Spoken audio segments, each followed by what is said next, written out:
अस्सलाम वालेकुम दोस्तों, इन शर्वी मौजूद वक्त में खुश आमदीद। पाकिस्तान तहरीक इंसाफ के डेलीगेशन की चीफ जस्टिस ऑफ पाकिस्तान के साथ मुलाकात आखिरकार इख्तिताम पजीर हो गई है और इस मुलाकात के बाद पाकिस्तान तहरीक इंसाफ के रहनुमाओं की तरफ से एक मीडिया ब्रीफिंग का भी एहतमाम किया गया, जिससे उमर अयूब साहब, जनाब सलमान अकरम राजा साहब, जनाब बैरिस्टर गौहर खान साहब और उनके साथ जनाब सरदार लतीफ़ खोसा साहब ने मीडिया के साथ इस मुलाकात के हवाले से गुफ्तगू की और वो तफसीलात यकीनी तौर पर अब से कुछ देर के अंदर आप तक पहुंच भी जाएंगी। मेरे पास इस हवाले से जो ब्रेकिंग न्यूज है, जो मैं सबसे पहले आपकी खिदमत में पेश कर रहा हूं, वो इस मुलाकात के लिए पाकिस्तान तहरीक इंसाफ की तरफ से पेश की जाने वाली चंद तजावीज़ का मुस्तरद होना है, क्योंकि इस मुलाकात के लिए पाकिस्तान तहरीक इंसाफ के डेलीगेशन ने इस बात के लिए चीफ जस्टिस ऑफ पाकिस्तान के ऑफिस से रब्ता किया और उनका यह कहना था कि जनाब हम आपके साथ मुलाकात के लिए ना सिर्फ तैयार हैं बल्कि आपके साथ चंद तजावीज़ भी शेयर करेंगे,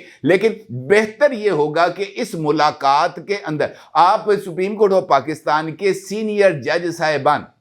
जिनमें जनाब जस्टिस मंसूर अली शाह साहब, जनाब जस्टिस मुनीब अख्तर साहब शामिल हैं, उनको भी इस मुलाकात के अंदर शामिल किया जाए ताकि हमारी जो भी गुजारिशात हैं वो सुप्रीम कोर्ट ऑफ पाकिस्तान के सीनियर मोस्ट जजेस के सामने आए। और इनफैक्ट इस तजवीज़ का मकसद पाकिस्तान तहरीक इंसाफ की तरफ से कुछ ऐसे जुमले जनाब दीगर जज साहिबान की ज़ुबान से अदा करवाना था जिनकी बुनियाद पर वो अपने नैरेटिव को लेकर आगे बढ़ सकें। और इस हवाले से पाकिस्तान तहरीक इंसाफ की तरफ से यह तजवीज़ का पेश किए जाना कि जनाब हमारी मुलाकात के अंदर जस्टिस मंसूर अली शाह और जस्टिस मुनीब अख्तर को शामिल होना चाहिए, यह महज एक धोखे, एक फरेब और अपने सियासी बयानिए को तकवीयत देने के अलावा कुछ नहीं था। चीफ जस्टिस ऑफिस की तरफ से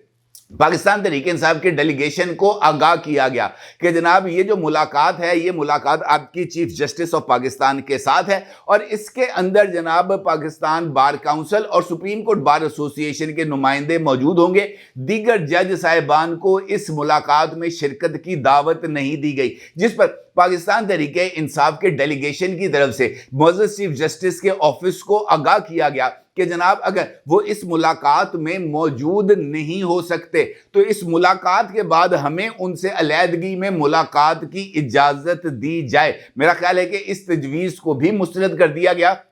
जिसके बाद पाकिस्तान तहरीक इंसाफ के वकला लीडरशिप ने एक प्रेस कॉन्फ्रेंस की और इस प्रेस कॉन्फ्रेंस में उमर अयूब खान साहब ने इस मुलाकात की चंद तफसीलात से आगाह किया, जिसके मुताबिक पाकिस्तान तहरीक इंसाफ ने जनाब चीफ जस्टिस ऑफ पाकिस्तान के साथ अपनी मुलाकात में इस बात को बावर कराया कि जनाब वो डोजियर जो उन्होंने IMF को दिया था, जिसके अंदर पतन की इंतखाबात में धांधली के हवाले से रिपोर्ट मौजूद थी, उस डोजियर के ऊपर उन्होंने मौजूद चीफ जस्टिस ऑफ पाकिस्तान से कार्रवाई का मुतालबा किया। इसका मतलब यह है कि इस मुलाकात में पाकिस्तान तहरीक इंसाफ की तरफ से अदालती इस्लाहात के लिए कोई एक तजवीज़ भी पेश नहीं की गई। पाकिस्तान तहरीक इंसाफ की तरफ से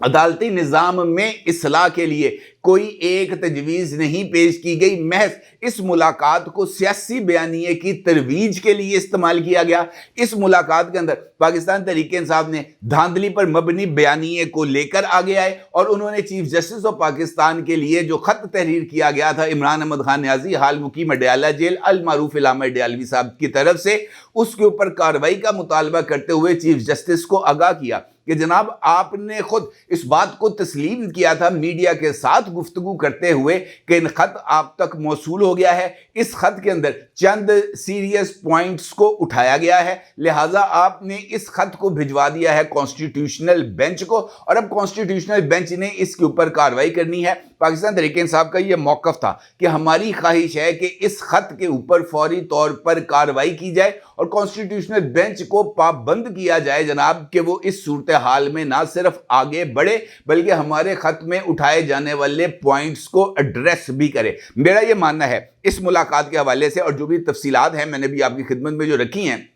ये इस बात की तरफ इशारा کر رہی ہے کہ پاکستان تحریک انصاف اس ملاقات کو جن مقاصد کے حصول کے لیے استعمال کرنا چاہتی تھی، معزز chief justice of Pakistan mister justice Yahya Afridi sahib نے پاکستان تحریک انصاف کی اس کوشش کو نہ صرف ناکام بنایا ہے بلکہ ان کی طرف سے سیاسی بیانیے کے لیے ججز کے کندھے کو استعمال کرنے کی کوشش کو بھی ناکام بنا دیا گیا ہے۔ اور مجھے ایسے لگتا ہے کہ آنے والے دنوں کے اندر پاکستان تحریک انصاف ایک مرتبہ پھر 26ویں آئینی ترمیم اور معزز chief justice of Pakistan mister justice Yahya Afridi sahib کی تقرری کو بھی چیلنج کرنے جا رہی ہے۔ اور اس حوالے سے جناب سلمان اکرم راجہ صاحب کا یہ کہنا کہ جناب 26ویں آئینی ترمیم کی لیجیٹیمیسی ابھی تک ہمارے نزدیک نہیں ہے، لہٰذا آپ کی یعنی چیف جسٹس آف پاکستان کی تقرری کے اوپر بھی ایک بہت بڑا سوالیہ نشان لگ گیا ہے۔ اس کا مطلب یہ ہے کہ معزز چیف جسٹس کی تقرری کو لے کر